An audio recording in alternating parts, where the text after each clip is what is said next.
नमस्कार। म आज हजुरहरु समक्ष श्रीमद् भागवत महापुराणको 11औं स्कन्धको 7औं अध्याय बारे केही कुराहरू निवेदन गर्ने जमर्को गरिरहेको छु।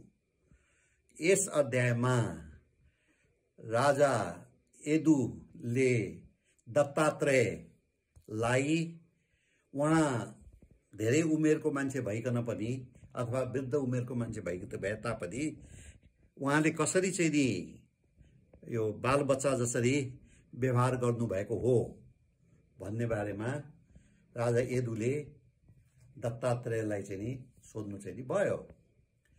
र यो कुरा भगवान श्री कृष्णले आफ्नो परम मित्र परम भक्त उद्धवलाई पनि उहाँले चाहिँ नि मतलब यस अध्यायको विवेचना गर्ने क्रममा उहाँले यो कुराहरू चाहिँ नि बताउनु भएको भन्ने कुरा यस अध्यायमा उल्लेख छ। र भगवान श्री कृष्ण भन्नुहुन्छ उद्धवलाई के भनेदेखि आफ्नो गुरु आफै हुन सक्नु पर्दछ, त्यो भयो भनेदेखि ठुलो कुरा हो। र यस क्रममा दत्तात्रेय ऋषि उहाँ चाहिँ नि आफ्नो गुरु आफू हुनुभयो र विभिन्न सामग्रीहरूबाट अथवा विभिन्न जीवहरूबाट उहाँले निम्नानुसारको शिक्षा पाएको हुनाले उहाँले चाहिँ नि आफू मतलब वृद्ध उमेरको भए तापनि आफ्नो बढी उमेरको व्यक्ति भए तापनि उहाँले चाहिँ नि मतलब बालक चाहिँ नि व्यवहार चाहिँ गर्न चाहिँ नि सक्नु भएको हो। त यस अनुसार मतलब पहिले उहाँले यो पृथ्वीबाट उहाँले चाहिँ नि सहन सक्ने शिक्षा लिएको कुरा बताउनु भएको छ।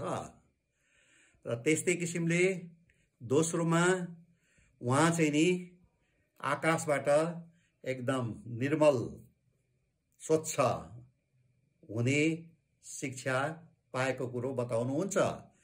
र तेस्रोमा सूर्यबाट आवश्यकता अनुसार अथवा समय समयमा पानी खिच्ने र चाहिँ आवश्यकता अनुसार चाहिँ नि मतलब पानी चाहिँ नि पार्ने सूर्यबाट यस किसिमको शिक्षा चाहिँ नि पाएको कुरो व्यक्त चाहिँ नि गर्नु चाहिँ नि हुन्छ।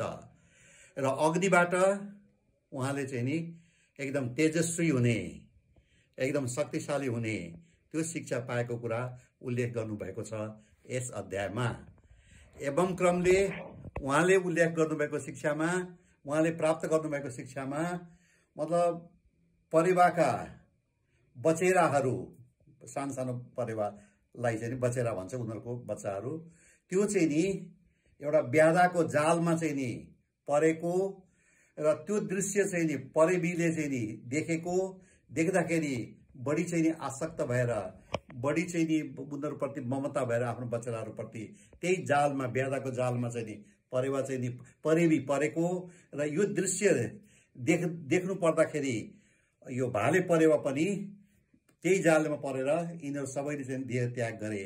त यसबाट चाहिँ नि मतलब दत्तात्रेयले चाहिँ नि मतलब आसक्ति अथवा लोभ बढी गर्नु हुँदैन भन्ने शिक्षा चाहिँ नि पाएको कुरा उल्लेख चाहिँ नि गर्नुभएको छ यो अध्यायमा।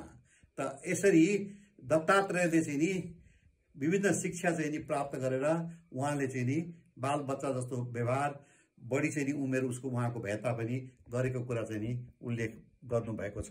धन्यवाद।